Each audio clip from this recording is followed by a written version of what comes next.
International community কিন্তু তাকিয়ে আছে যে আমরা কত দ্রুত গণতন্ত্র উত্তরণের দিকে যাব, কত দ্রুত স্বাক্ষর করে দালিলিক রূপায় না হয়, এটা কি নির্বাচনকে আসলে প্রভাবিত করে কিনা? না, আপনি একটা ভালো জায়গায় গেলেন যে অন্তর্বর্তীকালীন সরকারের প্রধান উপদেষ্টা বক্তব্যটা কবে হবে in terms of election weeks, উনি তো আর ডেট ঘোষণা করবেন না। সেটা একটা মুনশিয়ানার বিষয়। আসলে আগে বক্তব্য দিয়ে নাকি আগে কনসেনসাস হবে, এই তো আসলে আমার ধারণা বোধহয় 5-6-7 তারিখের মধ্যে এই বিষয়টা ক্লিয়ার হবে। নির্বাচন আটকানো সরদ না করার কোনো উপায় নাই আছে বলে আমি মনে করি না।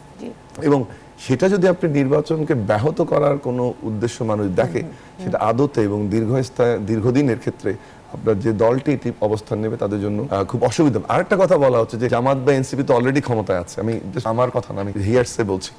সেক্ষেত্রে আমরা দেখতে চাই যে সরকার যেন ওই ট্র্যাপে না পড়ে, যে এই যে পাবলিক হিয়ারিং যেটা সবচেয়ে আসলেই তো জামাত গত 50 বছরের মধ্যে সবচেয়ে কমফোর্টেবল পজিশনে আছে। এনসিপি নতুন দল, বিপ্লবের ছিল, তাদের কথা একটু শুনছে। আরেকটা প্রশ্ন আপনি আজাদ ভাইকে করেছিলেন, আমি একটু টাচ করে ওদিকে যাই নির্বাচনের দিকে। সেটা হচ্ছে যে স্বাক্ষর না করলে কি হবে। একটা জিনিস ভুলে গেলে হবে না যে আমাদের দেশের মানুষ অন্তত পরিশীলিতভাবে সঠিকভাবে ভোট দেওয়ার জন্য 17 বছর অপেক্ষা করছে, বা আর্গুয়েবলি 2.5 থেকে 3 কোটি নতুন ভোটার অপেক্ষা করছে। এবং যখন আপনি শুধুমাত্র এটা আইনগত ভিত্তির উপরে রিজেক্ট করবেন অন্যান্য কনসেনসাস হওয়ার পরে, অথবা আপনি গো ধরে বসে থাকলেন যে এইভাবেই হতে হবে, সেটা কতটুকু রাজনৈতিক শুভবুদ্ধি হবে সেটা কিন্তু প্রশ্নের মুখে পড়বে।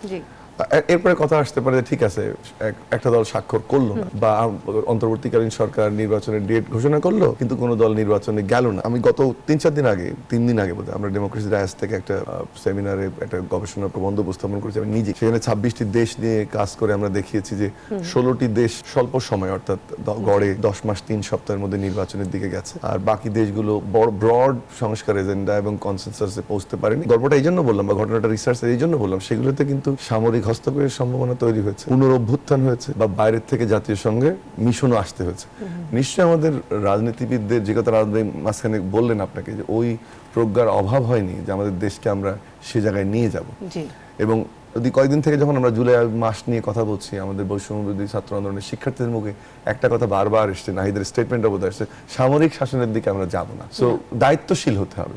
উনি কথাটা বলেন না, আমি খোলাখুলি বলেন যে দায়িত্বশীল হতে হবে রাজনৈতিক দলগুলোতে। যে প্রেক্ষাপটটার কথা আপনাকে বললাম, জনসচেতনতার কথা বললাম, পলিটিক্যাল অ্যাওয়ারনেসের কথা বললাম, অ্যাকশনের কথা বললাম, সেই বাস্তবতায় আমি সনদটা ইম্পর্টেন্ট, তার যে কিভাবে কে কিভাবে বাস্তবায়ন করে সেটা মুখ্য, বাট একেভাবে হতেই হবে এই জায়গায় যাওয়ার সুযোগ নেই। তাহলে এক নম্বর হচ্ছে যে আপনি স্বাক্ষর না করে সময় নেবেন এবং সেটা মানুষ ভালোভাবে নেবে 17 বছর ভোট না করার পরে, সেটা মনে হয় ঠিক হবে না। 2 হচ্ছে যে আপনি তাহলে যদি এই দায়িত্বহীনতার পরিচয় দেন যে আমি সনদে স্বাক্ষর করলাম না, তাহলে নেক্সট কি, সেটা তো ওই ব্লেমটা আপনার এখানে যাবে। আর 3 নাম্বার হচ্ছে যে ইন্টারন্যাশনাল কমিউনিটি কিন্তু তাকিয়ে আছে যে আমরা কত দ্রুত গণতন্ত্র উত্তরণের দিকে যাব, কত দ্রুত পলিটিক্যাল স্ট্যাবিলিটির দিকে যাব। অর্থনীতি ক্ষতিগ্রস্ত হচ্ছে, আপনার সামাজিক অস্থিতিশীলতা আছে, বিনিয়োগের জন্য সরকার ট্রাই করছে, বাট নরমাল বিনিয়োগ একটা inception to commencement normal 3 to 5 year সময় লাগে। ডিসকাশন থেকে শুরু করে নির্বাচনের দিকে নির্বাচন আটকানো সরদ না করার কোনো উপায় নাই আছে বলে আমি মনে করি না।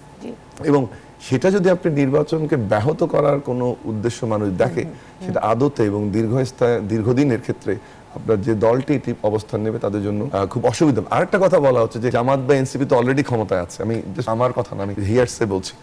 সেক্ষেত্রে আমরা দেখতে চাই যে সরকার যেন ওই ট্র্যাপে না পড়ে, যে এই যে পাবলিক হিয়ারিং যেটা সবচেয়ে আসলেই তো জামাত গত 50 বছরের মধ্যে সবচেয়ে কমফোর্টেবল পজিশনে আছে। এনসিপি নতুন দল, বিপ্লবের ছিল, তাদের কথা একটু শুনছে।